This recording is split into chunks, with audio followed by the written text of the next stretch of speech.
Hey my friends, today I'm going to tell you how to write correctly without mistakes in English, how to improve your writing technique.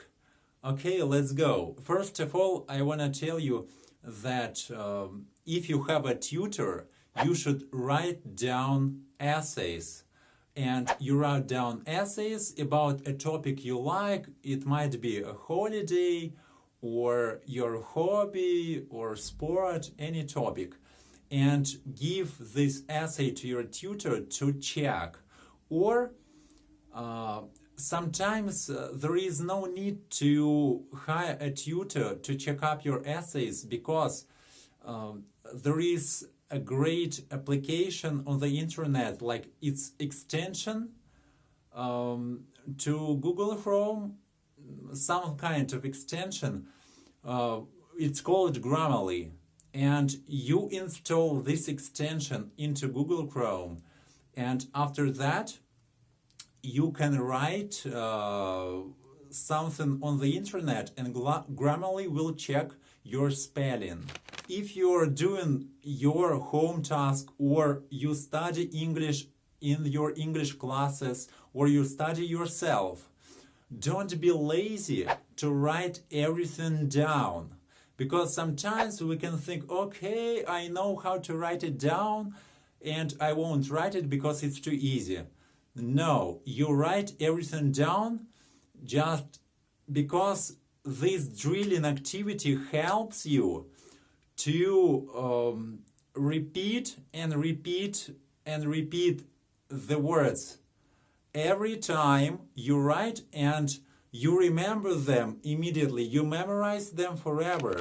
The next tip to remember spelling of the words is to write down dictations. If you don't have anyone to write dictations with you or to dictate something to you, something like a text, and of course you can record. You can take your mobile phone, you can read the text with all the intonations, with all the full stops, commas, etc. And after that, you turn it on and you try to write this text and hearing and playing and pausing this audio tape. And after that, you will check up your spelling with the original one, which is on your book. And plus, writing activity will improve your speaking, because speaking and writing are productive skills, and writing is slower than speaking. That's why you have time to think what to write, and at the same time you will accelerate your speed of speaking by writing something. When you notice that it's very boring and it's time consuming to write something on, then it's an indicator. Then it's an indicator that you can speak already faster and your speaking skill has improved.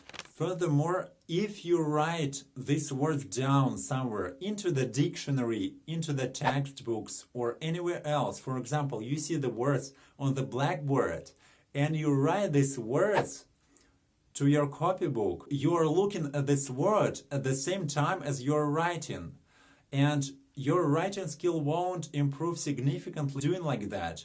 But if you cover this word with your palm and or won't be looking at this word as, for example, it is on the blackboard, and you will write it down not looking at this, and after that you will check up the spelling, you will look at the blackboard, you will check out the spelling, and after that you can work on your mistakes and you can correct, and even after working on mistakes you can cover this word one more time and rewrite it without mistakes, and you will look at the word which is written correctly and you will compare and you will see that there is no more mistakes, and you will learn this word. The following tip will be for proficient students. Not only proficient, maybe advanced or upper intermediate can apply this as well, because they have understanding of which part the word consists of. And what is the point? For example, let's take the word power. It's a noun, and an advanced student knows that power is a noun. And that student also knows that if you add the suffix full to the noun power, you will get adjective. And there are many suffixes. For example, understand, it's a verb, understandable. Responsible, it's an adjective. And responsibility is a noun, like tea. Also, there are a huge number of other examples.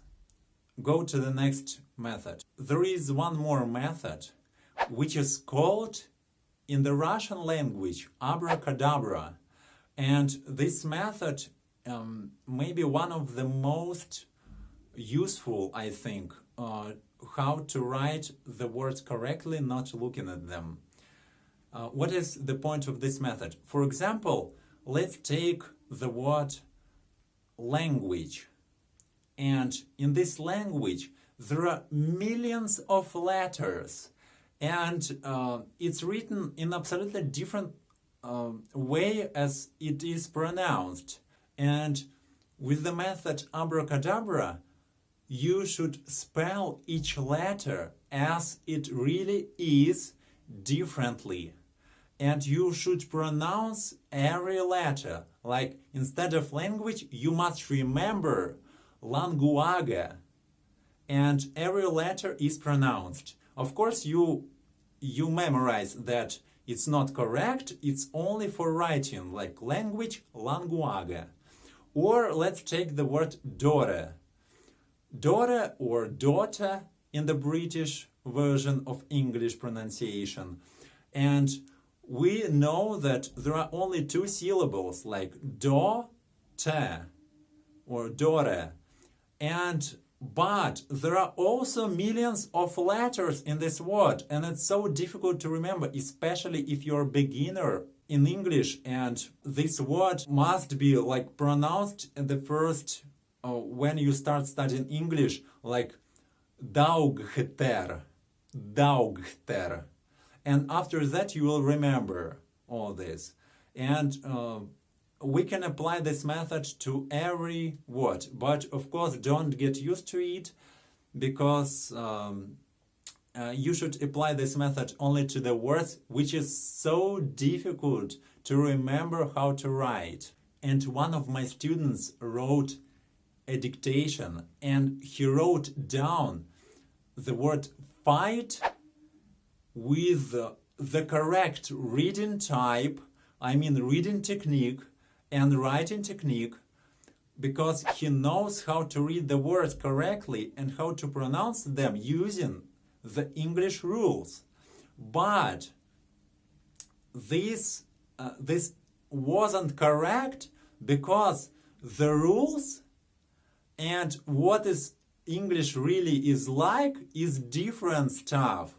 And what he applied was correct, but not for that word. That's why we should remember every word separately. Concluding all this, I want to say that at our digital time, when everybody writes a little, it's more difficult to remember the spelling of words, because everybody are typing on their mobile phones, where there are T9, which helps to put the words even if you didn't write it fully, and everyone is relaxed. And for example, you write on the keyboard and you have some Grammarly which checks your spelling. That's why I recommend you not to be lazy, to write down on the paper with the help of your pen. And I wish you patience acquiring the writing skill. See you in the next video. Work hard on your writing. Let's go.